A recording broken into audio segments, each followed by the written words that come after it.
So, intermittent fasting, it's a topic you may have heard come up a time or two, or maybe you've noticed a trend going around and probably asked yourself, is this something I should be doing, or is this even healthy to be doing?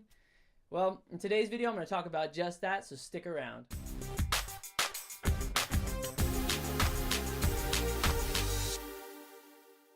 Hey guys, Sergio here with another Regain Fitness video where we talk about all things health, fitness, and nutrition related. So if you're new here, thanks for watching and be sure to subscribe to get more videos just like this one.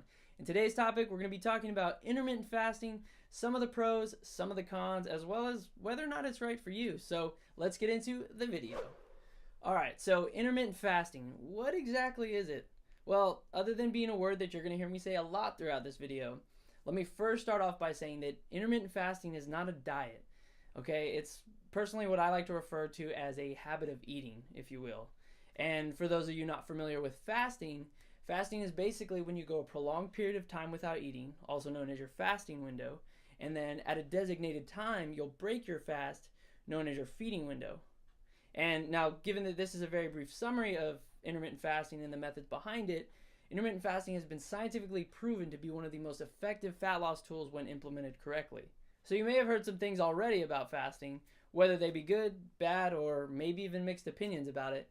Well, I want to talk a little bit about all of them, so let's start with some of the benefits. So one of the big things that I think gets lost in translations a lot of times with intermittent fasting is that people just see it as another way to restrict their calories, or maybe even go as far as to think that they're starving themselves and just end up giving it a bad reputation in that sense.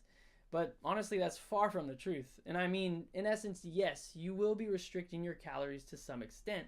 That's partially why so many people see the weight loss benefits of fasting. But it's so much more than calories in versus calories out. Intermittent fasting significantly drops blood levels of insulin, which facilitates fat burning.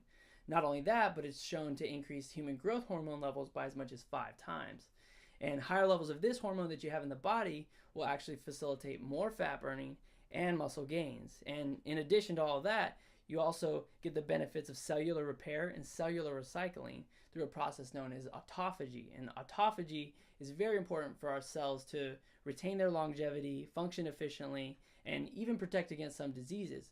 So I'd like to go more in depth on that topic, but I think I'm going to save that for another video. Now I know I might be sounding like I'm trying to sell you something, but another one of the things I love about fasting is honestly the flexibility of it all. I mean, especially for those busy people who don't have time to prep their meals or make a lunch, or heck, even just sitting down and having time to eat from time to time can be a hassle. And for those people, this is the answer to their prayers. Alright, so now let's look at fasting from a different perspective and potentially some of the drawbacks behind it. Well, one of the first most obvious ones is you're probably going to feel a little hungry, especially if you're one of those people who likes to snack, or maybe some kind of bodybuilder regimen, eating 5-6 meals out of the day. Yeah, but a majority of people will report that this passes relatively quickly, and from personal experience, I can attest to that. So another one of the drawbacks with intermittent fasting, and quite honestly, I would consider it to be the most significant, is not getting sufficient nutrients in your overall daily food consumption. And especially if you fall in the category of like a special population such as elderly, pregnant women, adolescents, people with medical conditions, basically anybody who requires a specific set of macronutrients, vitamins, minerals, things like that throughout their daily food consumption. You know, it's something else to consider, because when you're fasting, you may only be consuming 1 to 2 meals a day. And in that sense, you know, it's really going to cut back on the things that you may be or may not be getting in your diet. So that's just another thing to take into consideration if you're thinking about intermittent fasting. All right, so lastly, I want to point out that if you're an athlete that performs exercise at super high intensities, or maybe you're a sprinter, or you do some kind of high intensity interval training, intermittent fasting may not be the best plan for you. And that's primarily because when you're in a fasted state, your body is pretty much running on fat as a source of fuel. And because of this, our bodies can't necessarily derive energy from fat like it can something such as carbohydrates. And because of this, when you're in your workouts and you're performing at those super high intensities, you might start to feel a little bogged down, fatigued, you might get lightheaded. I mean, it's going to vary from person to person, and at the end of the day, you kind of be the judge on that one. You can just go based on how you feel. but there's certain things that you can do to kind of negate these effects, like maybe time your workouts within your feeding window. You could also, I always recommend people try keeping their workouts more at a light intensity to maybe even moderate and work their way from there.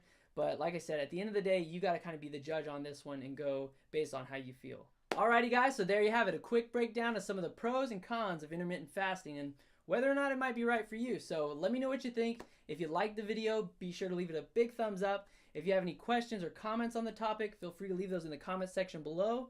And if you have any requests or recommendations for future videos, such as health, fitness, nutrition related topics, feel free to leave those down there as well. And I'll do my best to get those to you. So thanks again for watching, and I will see you guys in the next video.